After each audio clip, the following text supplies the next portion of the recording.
Udah, makasih ya Pak. Ya, sama-sama.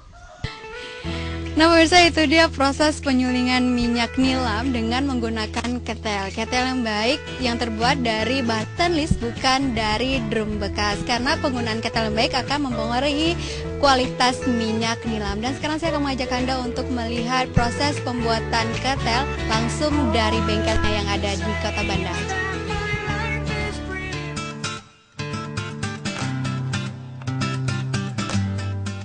Untuk penyulingan minyak nilam sebaiknya digunakan ketel berbahan stainless steel. Ini bertujuan agar hasil minyak nilam yang didapatkan lebih jernih dan kualitasnya lebih baik. Kelebihan ketel berbahan stainless steel yaitu tahan karat, sehingga membuat logam menjadi tahan lama, tahan terhadap perubahan suhu, mudah dimodifikasi untuk berbagai kepentingan, kuat estetik, dan higienis.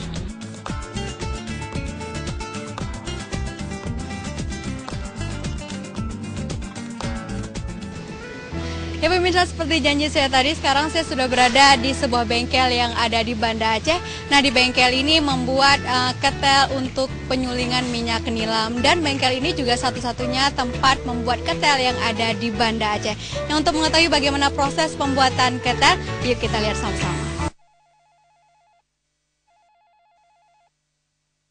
Ketel dibuat dengan variasi ukuran yang berbeda. Ketel yang besar dapat menampung sekitar 100-300 kg daun kering dengan ukuran diameter 80 cm dan tinggi sekitar 2 meter. Sedangkan ketel yang kecil dapat menampung 35 sampai dengan 50 kg daun kering dengan ukuran diameter 60 cm dan tinggi sekitar 1,5 meter.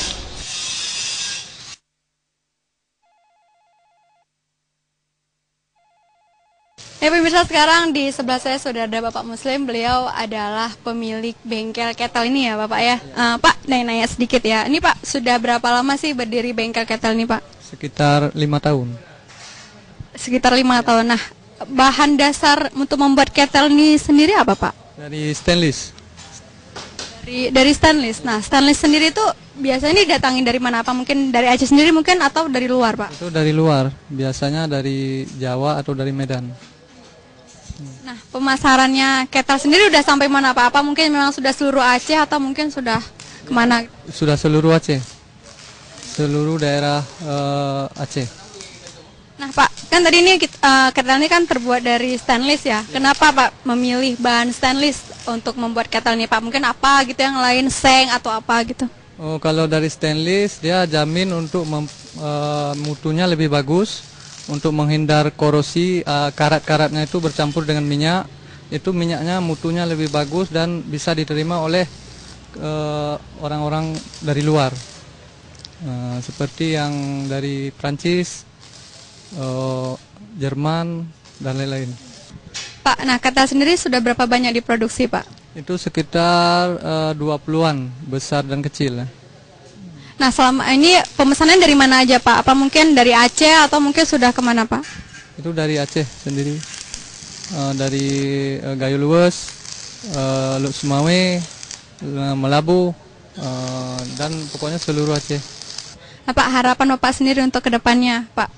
Ya, semoga ketel nilam ini berkembang lebih luas supaya peningkatan nilam Aceh ini ke luar negeri lebih bagus dan petani tidak lebih susah untuk menyuling nilam, dan mutunya bisa mutu nomor 1.